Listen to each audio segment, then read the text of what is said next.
Kodam mengerahkan juga setiap kelurahan. Setiap kelurahan itu ada 100 orang, itu kelompok emak-emak itu yang memberikan himbauan-himbauan bagaimana menggunakan masker.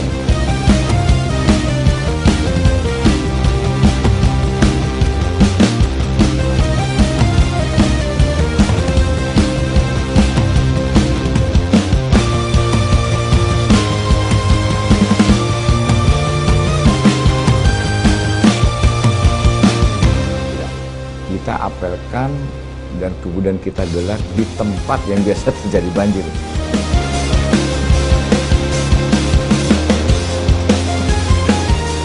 Terkait masa pandemi, tadi Bapak sempat menyinggung di awal di masa pandemi ini apa saja yang sudah dilakukan oleh Kodam Jaya, dan mungkin masa pandemi ini masih akan terus berlangsung sampai vaksin ditemukan gitu ya Pak ya, mungkin paling dekat di akhir tahun ini misalnya. Apa kemudian yang jajaran Kodam wujudkan sehingga kalau kita lihat kesejahteraan masyarakat ini kan kian mengkhawatirkan sekarang ini? Betul. Baik, terima kasih Mbak. Jadi yang dilakukan oleh Kodam Jaya kita ada dua. Yang pertama kita tergabung di dalam Satgas PDMPK ya. Kemudian yang kedua kita ada operasi justisi.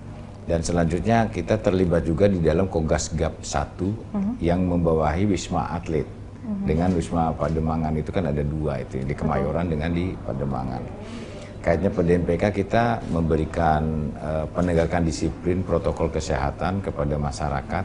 Itu dibantu oleh polisian, kemudian angkatan lain seperti Marinir, Paskas, kemudian dibantu juga oleh komponen masyarakat. Contohnya, misalnya ada dari FKPPI, Pemuda Pancasila, Pemuda Pancamarga, itu kita libatkan. Itu setiap kelurahan itu ada 100 kita libatkan, setiap Kodim kita mainkan 100 personil. Nah, kita untuk memberikan himbauan-himbauan kepada masyarakat. Tetapi di satu sisi lagi, Kodam mengerahkan juga setiap kelurahan. Setiap kelurahan itu ada 100 orang, itu kelompok emak-emak itu yang memberikan himbauan-himbauan bagaimana menggunakan masker, bagaimana menjaga jarak, kemudian bagaimana mencuci tangan. Itu mereka yang memberikan himbauan.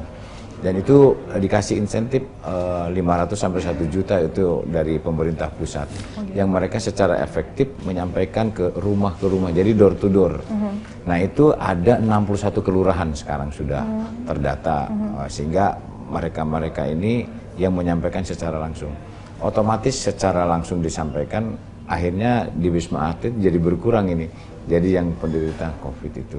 Jadi itu yang selama ini kita lakukan. Cukup signifikan berarti ya Pak ya? Untuk cukup signifikan. Untuk penurunan penularan positifnya gitu ya Pak ya? Ya.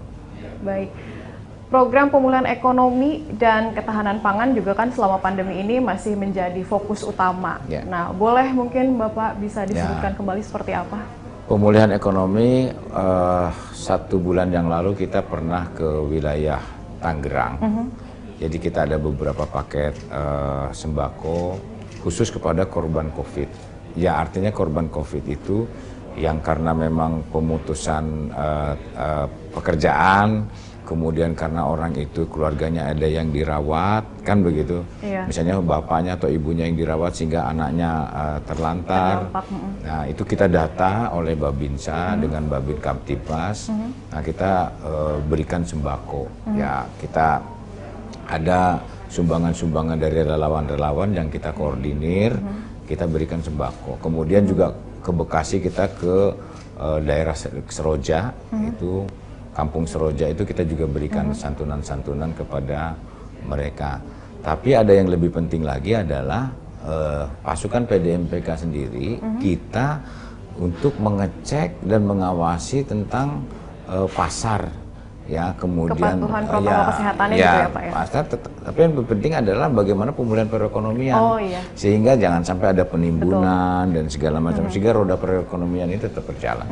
Itu yang kita. Tapi ketika kemarin ke pasar itu tersebut, itu gimana? Tidak ada masalah? Tidak ada masalah.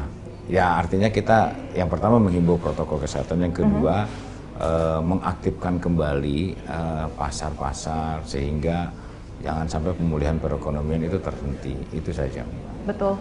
Selain pandemi, mungkin di penghujung tahun ini juga akan ada prediksi bencana, katakan banjir misalnya. Untuk penguatan personelnya sendiri seperti apa Pak? Dalam rangka mengantisipasi bahaya banjir, ya kita sudah antisipasi beberapa personil yang sudah disiagakan, kita all out. Bahkan kita sudah gelar pasukan di daerah-daerah yang kemungkinan yang menjadi langganan banjir.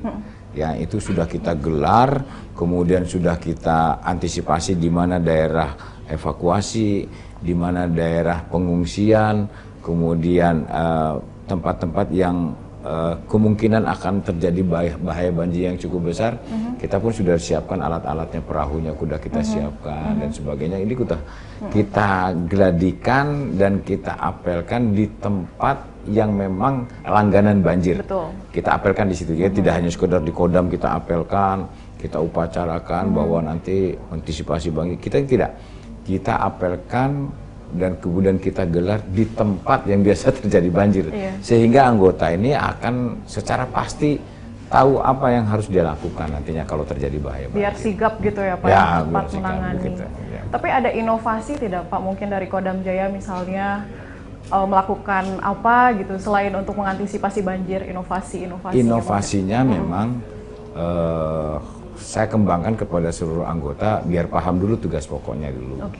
Ya, kita antisipasi kalau terjadi ledakan-ledakan banjir. Yang kedua yang penting adalah material. Material itu adalah kita sekarang membuat perahu.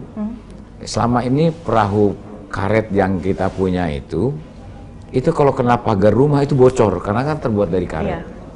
Maka Kodam sekarang kita membuat perahu dari fiber dan itu lebih ramping. Sehingga kalau misalnya masuk ke gang-gang dalam rangka evakuasi itu lebih mudah, dan kalau kena pagar pun tidak apa-apa. Ini sudah kita buat. Berapa banyak Pak? Ya untuk sementara 8 yang kita buat. Nanti ini bertahap bisa 30, sehingga minimalnya setiap kodim ini sudah punya satu-satu. Di samping ada perahu karet. Jadi perahu karet mungkin nanti di jalan raya, tapi yang masuk-masuk ke gang-gang itu nanti perahu fiber itu yang cukup ramping. Demikian.